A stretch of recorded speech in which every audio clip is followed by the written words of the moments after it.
So you want to do more damage, huh? Well, you're going to need to upgrade that nail. There are 4 total nail upgrades in the game. I'm Horizon Shield, and I'm going to walk you through how to find all 6 pale ores in the game that you're going to need to upgrade that nail. Let's get started.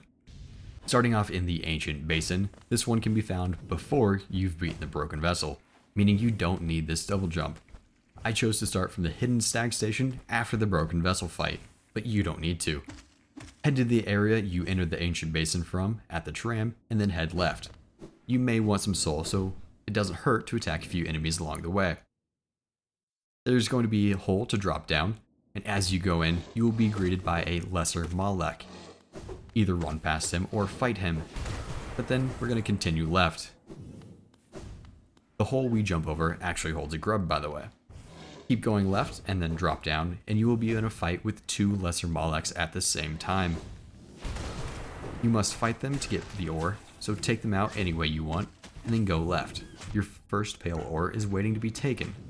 Watch for the exploding bellflies on the way out so you don't accidentally die. That would be super awkward.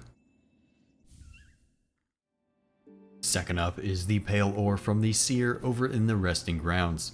Make your way up to the Seer and then start powering through the dialogue. Show her a measly 300 essence and she will give a happy donation of 1 pale ore. It's not that hard to get. A single dream boss or several dream warriors should do the trick. At this point, nearly all of the dream fights are unlocked. If you aren't sure where to find them, feel free to watch my walkthrough of the game and look for Elder Hu, Galleon, Gorb, Markov, Marmu, No Eyes, or Zero. The dream bosses include Failed Champion, Lost Kin, White Defender, or Soul Tyrant. You can always look up the fights on my channel's boss breakdown series as well. The third one is above Crystal Peak on Hallownest's crown. This one requires Monarch Wings, and I'm also going to strongly suggest Lumafly Lantern. We are starting from the upper bench in Crystal Peak that you fight the Crystal Guardian to unlock. Make your way to the upper right corner through the mine shaft. Once we get into the new area, we are going to want to stick to the upper platforms and then keep going right. These next few areas are going to be swarming with enemies, and you are probably going to fight a good chunk of them your first time going around. In the first area, it is fairly easy to dodge most of them. That part changes when we take our transition to the next room. Make sure to play it safe, as the area will be a little bit difficult. The only reason I'm not taking this slow and fighting all the enemies is because I want to show it's possible not to if you feel comfortable enough with the game. However, there are a few that are just too in the way and need to be taken out.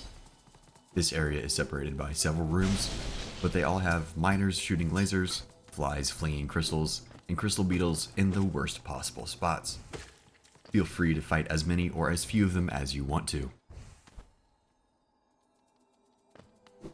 In the screen that requires the Lumafly Lantern, it is possible to pogo the crystal and go straight up, so you don't actually have to fight this fly and beetle. I'm just showing you the traditional route.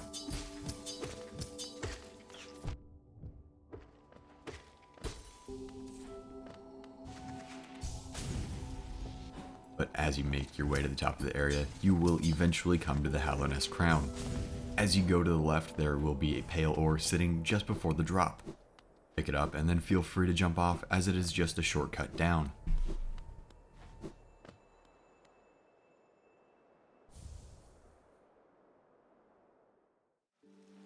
The fourth requires us to make our way down into Deepnest.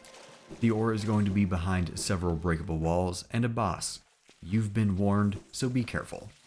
This one requires us to fight Nosk. Starting from the hot spring and the bench, make your way to the left. There is going to be a series of tunnels and a few breakable walls to get through.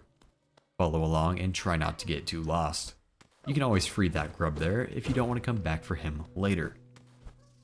You will know you are going the right way when you see a creepy knight that will look exactly like yourself, just ahead of you in the tunnels.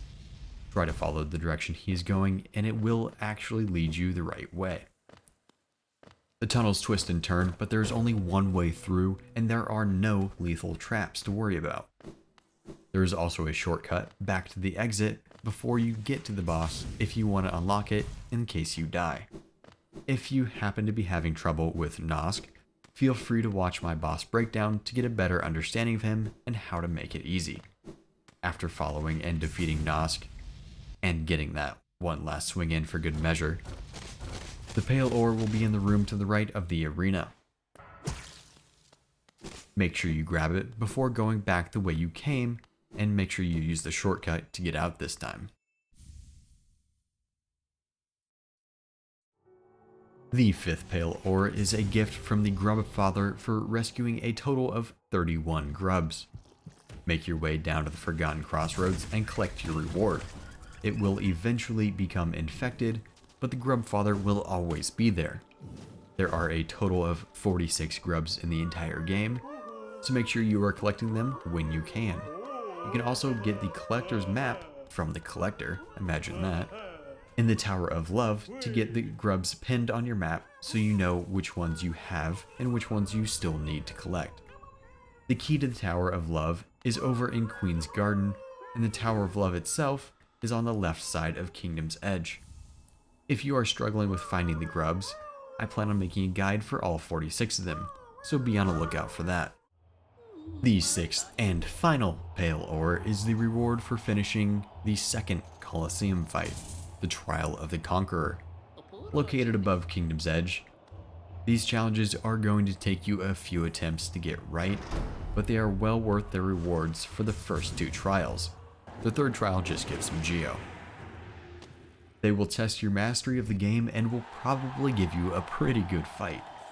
Come prepared to take on some of the toughest parts of the game and eventually be rewarded with that sweet, sweet pale ore.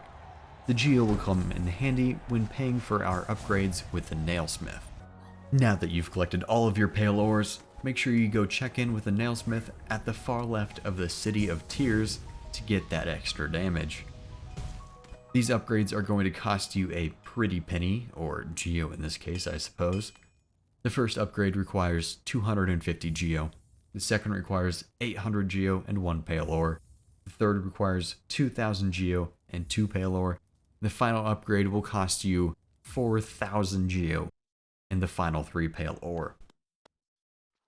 Now that we've nailed our upgrades, step out of the hut and confront the Nailsmith for a decision on how merciful you want to be. You can either strike down the Nailsmith with his finest creation, or you can spare his life. Both of these choices have an achievement tied to them. But let's be honest here, one is obviously better than the other. But let's leave these two fine art connoisseurs to their own devices. And feel free to like and subscribe for more Hollow Knight guides. Until then, happy hunting.